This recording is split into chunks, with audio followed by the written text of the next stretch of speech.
Hello again, Knights fans, and welcome to the 9th edition of the 2015 FDU Women's Soccer Report. I'm Tommy Mead here, as always, with head coach Eric Teepe. Coach, a little rainy today, but it's not going to stop us. Big win on Friday night against Bryant, senior day, a nice ceremony beforehand, and then you immediately opened up with 4 goals in the first half. What do you think of your team's performance? I think they came out, they had a goal that they wanted to have.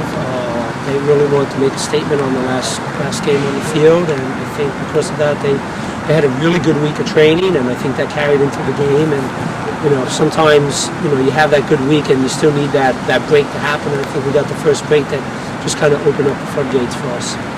Now, heading into last Friday night, you were the first place team in the conference. Bryant was in 4th place. St. Francis and Robert Morris were 2nd and 3rd. You played Bryant Friday night. Now you're traveling out to St. Francis and Robert Morris. They're still 2nd and 3rd in the league. What do you expect out of those two teams? 2 tough games. I mean, I think the reality is, you just play one game at a time, and I think we've stuck to that mantra throughout the season. But we also know that both of these games are going to be extremely tough. St. Francis has been one of the top teams for the past 6-7 years, without question, if not longer. So going out there, we knocked them out of the conference tournament last year, so they're going to be pumped up and ready for us.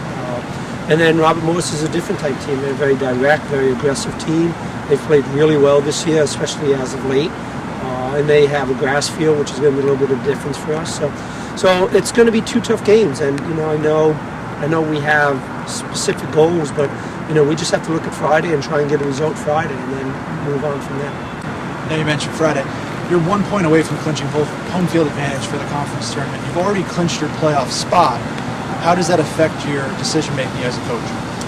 I don't think it affects it too much because, again, you can't take 2 weeks off and just kind of mail these games in and just kind of like say we're just going to get ready for the tournament, because then I don't think you're playing at the same level. I think our kids have approached every game as the one that matters, and I think we want to keep that approach. And I think if we kind of get away from that, I think it takes away from what we've been telling them all season. It does, on the flip side, if you have a player that is a little bit injured, has some different knocks, it does allow you to give them rest if need be. So, we'll play the game Friday. I think hopefully we'll have everyone good to go, and we'll see how we are after that game, both on the field as far as with injuries, and then off the field with where we are, with whether we get a win, a tie, or results from other games. Coach, thank you for joining us. Wish you luck this weekend, and obviously we'll be back here next week to preview the conference tournament. But before we let you go, I want to put you on the spot. You have the long bus trip coming. What's the first movie you're going to watch tomorrow? I'm going to watch soccer games, so I don't know what the players are going to watch. I'll spend my time watching, and it's kind of funny. I think our kids are pretty driven in their academics, so a lot of times you go on these bus trips, and believe it or not, they don't really watch movies.